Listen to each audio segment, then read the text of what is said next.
what will be remembered from you. Sa panahon natin ngayon, ang sabi nga dito ng ating teksto, ang mabuting pangalan, a good name, is better than a precious ointment.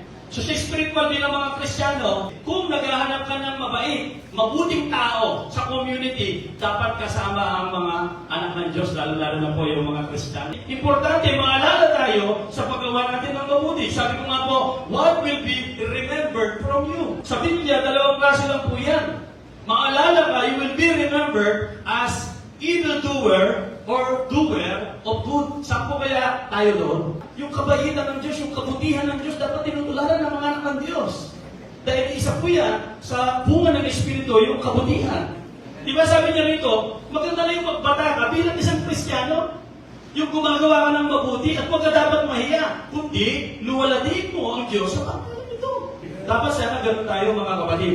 Magbigay tayo ng halimbawa sa Bible na mga iilang pangalan na nakilala sila sa paggawa ng mabuti. Ito, ulitin ko, hindi ako mapapagod na laging ginagawang halimbawa, si Job. Kilala niyo na si Job, hindi ko nababagitin ng maraming paliwanag.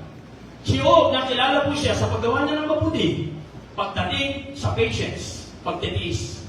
Sa kabila ng matinding problema, pagsubok, naranasan niya physical health problem, financial, material problem, kasi nawala lahat. Di ba? Pati asawa niya, inusig pa siya.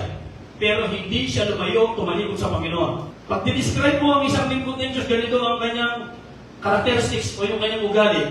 Mga kapatid, walang katulad niya sa mundong ito. Matuwid siya, perfect, at matuwid sa harapan ng Diyos. At siya natatakot sa Diyos na tumihiwalay sa sama. Ano pang hahanapin mo?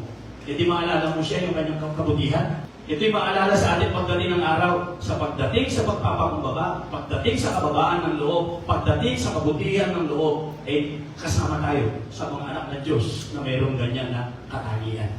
Kaya pag mahal mo ang Panginoon, ibibigay mo ang sarili mo, hindi ka manghihinayang. Ngayon, kung tayo gumagawa ng mabuti, if we do good today, hindi masasayang yan. Yung ating mabuting ginagawa sa Kanya, yung ating paglilingkod sa Kanya, yung ating katapatan sa Kanya, mga kapatid, pag sa Panginoon natin ginawa, hindi mawawalan ng kabuluhan niya. Amen? It will be remembered. Aalalahanin po yan ng Diyos.